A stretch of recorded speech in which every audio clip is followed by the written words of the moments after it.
بسم اللہ الرحمن الرحیم. اسلامیہ سبجیکٹ کلاس 8. آج کی ٹاپک کے نظم و ضبط اور قانون کا احترام. اور میں نے آپ کو ہمیشہ یہی بات کہی ہے کہ جب بھی کوئی ٹاپک ہو پہلے اسٹارٹنگ میں ٹاپک کو مطلب کو سمجھیں کہ یہ ٹاپک اور اس کی معنی کیا ہے، پھر آپ کو اندازہ ہو جائے گا کہ اس میں ہم کیا پڑھیں گے. نظم و ضبط کہتے ہیں ڈسپلن، اس کو انگلش میں کہتے ہیں، لیکن اس کی ڈیفینیشن کیا ہے پراپر. پہلے آپ لفظی اس کی میننگ سمجھیں. نظم کہتے ہیں کسی چیز کو کسی دھاگے میں ترتیب کے ساتھ جوڑنا. آپ نے تصویر دیکھی ہے نا ذکر کرنے والی، تو اس میں ایک ایک جو دانہ ہوتا ہے وہ ترتیب کے ساتھ اس میں جڑا ہوا ہوتا ہے، یہ کہتے ہیں نظم. اور ضبط کس کو کہتے ہیں؟ کسی چیز کو پکڑنا، اپنے قبضے میں رکھنا، اپنے طریقے سے رکھنا. یہ ان دونوں کی ڈیپ میں جانے کے بعد یعنی اس کی لغوی معنی معلوم ہو گئی. اب اس کی اصطلاحی معنی کیا ہے، ڈیفینیشن کیا ہے؟ دونوں کو ملا کر، نظم اور ضبط کو ملا کر اس کی معنی یہ ہوگی کہ ہر کام اپنے اپنے وقت پر طریقے سے، ترتیب سے، سلیقے سے پرفارم کرنا، ادا کرنا، یہ ہے نظم ضبط. ہر ایک کو اپنے اپنے دائرے میں رکھنا اور ہر ایک کو اپنے اپنے وقت میں ترتیب سے اور ضبط یعنی اس کو محدود لمٹ میں وقت کے حساب سے اس کو ادا کرنا، یہ نظم ضبط ہے. قانون اور قاعدوں کی پاسداری کرنا، یہ بھی نظم ضبط کے تھے. فطرت کے اصول کے مطابق نہ تو کوئی فرد نظم و ضبط کی پابندی کے بغیر کامیاب و کامران ہو سکتا ہے، نئی قوم. یہ آگے اس کی اہمیت بتا رہا ہے. یہ نظر ہو گیا. اب قانون کا احترام کیا ہے، یہ ایک حصہ ٹاپک کا. قانون کا احترام، قانون کہتے ہیں کسی بھی ادارے یا ملک یا کسی بھی عوام کو یا کسی کو چلانے کے لیے کچھ رولز اور ریگولیشن، اصول اور ضابطے، یہ ہو گیا قانون. اب ان کا احترام کرنا چاہیے. اب اس کی مثال آپ یہ لیں کہ آپ نے اپنے گھر میں کچھ اصول اور ضابطے بنائے ہیں. وہ مثال اب آپ گھر میں ایک دو ضابطے یہ بھی بنائے ہیں کہ سونے کے وقت کوئی شور نہیں کرے گا، اور صبح کو اٹھ کر سارے تلاوت کریں گے، اور 8 بجے سارے اسکول بچے چلے جائیں گے، اور 2 بجے کھانا کھانا ہے. یہ مثال کے طور پر یہ آپ نے گھر میں آپ نے ایک قاعدے بنا لیے. اب اس کا احترام کرنا آپ پر لازمی ہے. اب خود آپ نہ صبح کو اٹھتے ہو، نہ تلاوت کرتے ہو، نہ اسکول جاتے ہو، نہ وقت پر کھانا کھاتے ہو، بس کھیلنے میں مشغول ہو گئے، کھانے کو دیر ہو گئی، اسکول جانے کو دیر ہو گئی. تو دیکھو آپ نے خود ان اصول اور ضابطوں کا احترام نہیں کیا. تو یہ میں نے ایک مثال دے کر سمجھایا قانون کا احترام. اسی طرح ادارے کے قانون ہوتے ہیں، ملک کے قانون ہوتے ہیں. اب ان قانون کا احترام کرنا ہر ایک پر لازمی ہے. جو جس ادارے میں رہتا ہے اس کو اس کا احترام کرنا لازمی ہے، جو جس ملک میں رہتا ہے اس کے قانون کا احترام کرنا لازمی ہے. صرف ایک بات ایکسیپشنل ہے کہ جو قانون قرآن یا حدیث کے خلاف بنایا جائے اس کا احترام کرنا لازمی نہیں ہے. یہ میں کلیئر کہتا ہوں. مثال کے طور پر ملک میں یا گھر میں ایسا قانون بنایا گیا ہے، چلو ملک کو چھوڑ میں گھر کی بات بتاتا ہوں. اب گھر میں ایک اصول ضابطہ ایسا بتایا گیا ہے کہ بابا کبھی بھی کسی کو قرآن کو ٹچ بھی نہیں کرنا، پڑھنا بھی نہیں ہے. یہ گھر میں مثال قانون بنائے. اب اس کو فالو کرنا ضروری نہیں ہے، اس کا احترام ضروری نہیں ہے کیونکہ قرآن کے خلاف ہے، اللہ سے دور کرتا ہے. یا قانون بنایا گیا کہ گھر میں جو بھی بندے رہیں گے سب کو شراب پینا ہے. اب یہ مثال کے طور پر یہ قانون بنائے تو یہ کیا ہو گیا، یہ گناہ ہے. ایسے قانون کا احترام لازمی نہیں ہے.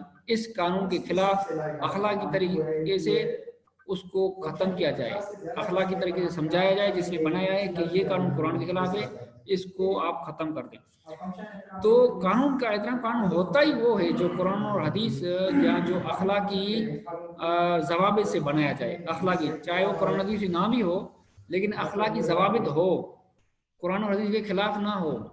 مثال کے طور پر اب یہ مثال کے طور پر آپ جو یہ ٹریفک کے قوانین ہیں یہ قرآن حدیث میں تو نہیں ہے. مثال کے طور پر اب وہ کیا ہے، ہمارے لیے بہتری ہے، ہمارے